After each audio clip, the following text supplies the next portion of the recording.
আমরা তো শেখ হাসিনা সরকারের পতন হয়েছে অভ্যুত্থানের মধ্য দিয়ে, কিন্তু অভ্যুত্থানের এক দফার যেই মূল অংশ ফ্যাসিবাদী ব্যবস্থার বিলোপ, সেই ব্যবস্থার বিলোপের জন্য যেই সংস্কারগুলো অত্যাবশ্যকীয় সেগুলো করার উদ্যোগ নেওয়া হয়েছে এবং এটা জনগণের ম্যান্ডেটের ভিত্তিতেই হয়েছে।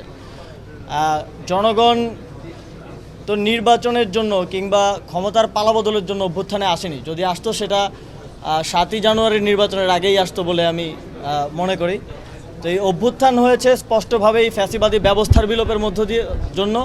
আমরা যদি যেই ব্যবস্থাটা বিদ্যমান আছে এটার সংস্কার না করে দিয়ে যেতে পারি, আমরা মনে করি যে সরকারি ক্ষমতায় আসুক, যে কোনো রাজনৈতিক সরকার এই অটোক্রেটিক একটা সিস্টেমের মধ্যে সে নিজেও অটোক্রেটিক হয়ে উঠতে বাধ্য হবে।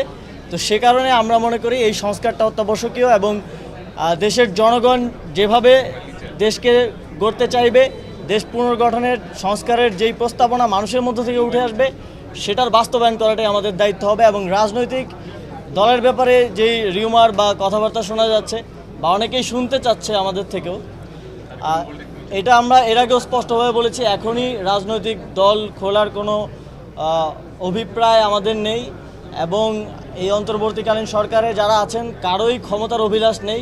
আপনারা জানেন সবারই যার যার পেশাগত জীবন আছে এবং সবাই সেখানে ফিরে যেতে চায়, কিন্তু দেশের মানুষ একটি অভ্যুত্থানের মধ্য দিয়ে যে দায়িত্বটাই অন্তর্বর্তীকালীন সরকারকে দিয়েছে সেটি যথাযথভাবে পালন করে মানুষের সেই আশা আকাঙ্ক্ষার প্রতিফলন ঘটিয়ে একটি নির্বাচনের মাধ্যমে একটি গণতান্ত্রিক সরকারের হাতে ক্ষমতা হস্তান্তর করাই আমাদের লক্ষ্য।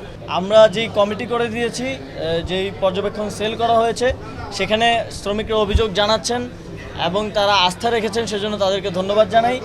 সেল এই অভিযোগগুলোর ব্যাপারে খুব দ্রুত পদক্ষেপ নেবে এবং আপনারা দেখেছেন যে আমাদের সেই কমিটি তারা কিন্তু বিভিন্ন জায়গায় আশুলিয়ায় শ্রমিক আনরেস্টের জায়গাগুলোতে ভিজিট করছেন এবং সমস্যাগুলোকে সরেজমিনে অ্যাড্রেস করার চেষ্টা করে যাচ্ছেন।